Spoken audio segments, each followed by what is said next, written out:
ਮੇਰਾ ਨਾਂ ਅਨਵਰੀ ਹੈ।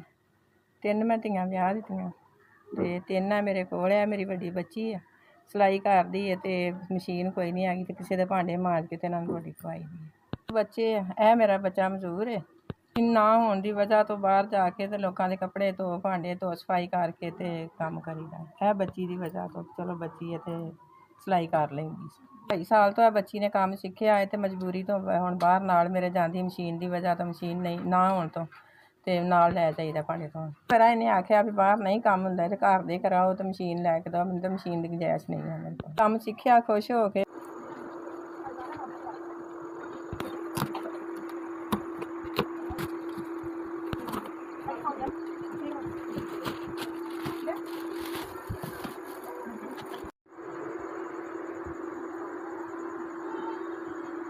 ਅਸਲਾਮੁਅਲੈਕਮ ਬੇਟਾ, ਤੁਸੀਂ ਮਸ਼ੀਨ ਮੇਰੀ ਬੱਚੀ ਨੂੰ ਦਿੱਤੀ, ਯਤੀਮ ਬੱਚੀਆਂ ਸੀ ਅਤੇ ਸਿਲਾਈ ਸਿੱਖੀ ਦੀ ਕਰੀ ਸਿੱਖੀ ਸੋਨੇ ਸਿਲਾਈ ਕਰੀ ਦੀ, ਤੁਹਾਨੂੰ ਦੁਆਵਾਂ ਦਈ ਦੀ।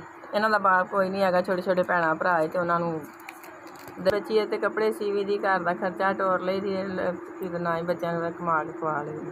ਨਾ ਹੋਣ ਦੀ ਵਜ੍ਹਾ ਤੋਂ ਬਾਹਰ ਜਾਂਦੇ ਸੀ ਅਤੇ ਬਾਹਰੋਂ ਹੁਣ ਕੰਮ ਕੋਈ ਨਹੀਂ ਹੈ ਅਤੇ ਘਰ ਅਤੇ ਤੁਹਾਡੀ ਦੁਆਵਾਂ ਦਈ ਦੀ, ਤੁਹਾਡੇ ਮਾਂ ਪਿਓ ਨੂੰ, ਤੁਹਾਡਿਆਂ ਬੱਚਿਆਂ ਨੂੰ, ਭੈਣਾਂ ਭਰਾਵਾਂ ਨੂੰ, ਸਾਰਿਆਂ ਨੂੰ ਤੁਸੀਂ ਆ ਮਸ਼ੀਨ ਲੈ ਕੇ ਦਿੱਤੀ ਮੇਰੀ ਬੱਚੀ ਨੂੰ।